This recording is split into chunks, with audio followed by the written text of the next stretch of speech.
Je ne vais pas me faire que des amis en disant cela, mais les compagnies d'assurance vous préfèrent mort plutôt que blessé, car mort vous leur coûterez sûrement moins cher.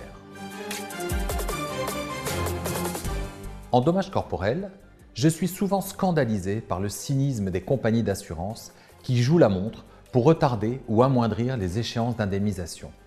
Il arrive ainsi que des victimes meurent avant d'avoir reçu le moindre centime. La belle affaire!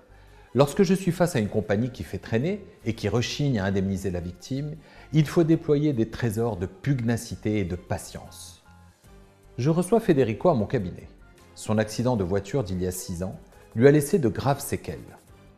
Il claudique, a le visage partiellement paralysé et souffre de douleurs multiples et terribles. Federico est épuisé, par les séquelles de son accident bien sûr et leur cortège de douleurs, d'invalidité et de préjudices esthétiques, mais ce qui l'épuise encore davantage, c'est le mur administratif et procédurier savamment érigé par la compagnie adverse qui l'empêche d'obtenir une réparation à la hauteur des préjudices subis. Le coup de grâce avait été le jargon totalement hermétique qui noyait l'offre ridicule qu'il avait reçue. Que d'artifices techniques les compagnies d'assurance ne déploient-elles pas pour échapper à leurs devoirs? En l'occurrence, l'assurance lui propose une indemnisation qui lui apparaît à raison exagérément faible. Mais Federico a beaucoup attendu avant de venir me voir. Déjà parce que son interlocuteur de la compagnie, qu'il connaissait bien, s'est permis sur le mode du conseil d'amis de fortement lui déconseiller de prendre un avocat. Ben voyons, avec des amis comme ça, nous voilà bien partis.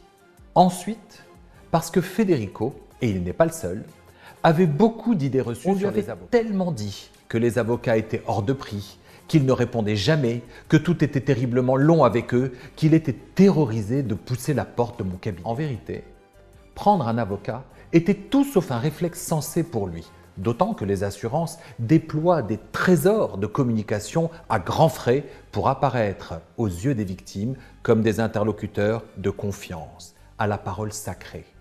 C'est un de ces médecins qui l'avait convaincu de prendre un avocat, et il avait eu raison. Car il ne m'a pas fallu longtemps pour avoir la certitude que son assurance n'était pas totalement de bonne foi. Instantanément, on a changé de braquet. Il fallait de toute urgence mettre un terme à cette plaisanterie de très mauvais goût. Cela a nécessité de tout reprendre à zéro, en exhumant et en compilant les preuves que la compagnie faisait mine d'ignorer pour constituer un dossier solide et étayé.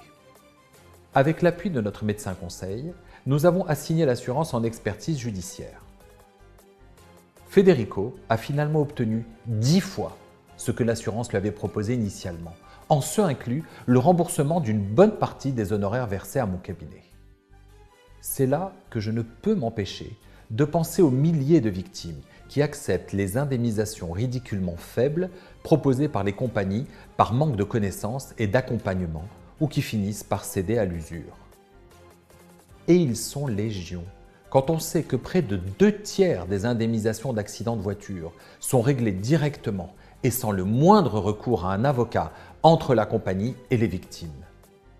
Imaginez les milliers de vies abîmées que cela représente par an et les millions d'euros d'économies pour les compagnies. Je veux le dire clairement, quelle que soit l'importance des préjudices, le recours à un avocat doit être systématique au risque d'être victime une seconde fois. Et si les compagnies vous préfèrent mort, eh bien, il n'appartient qu'à vous de leur faire regretter de ne pas vous avoir considéré comme bien vivant.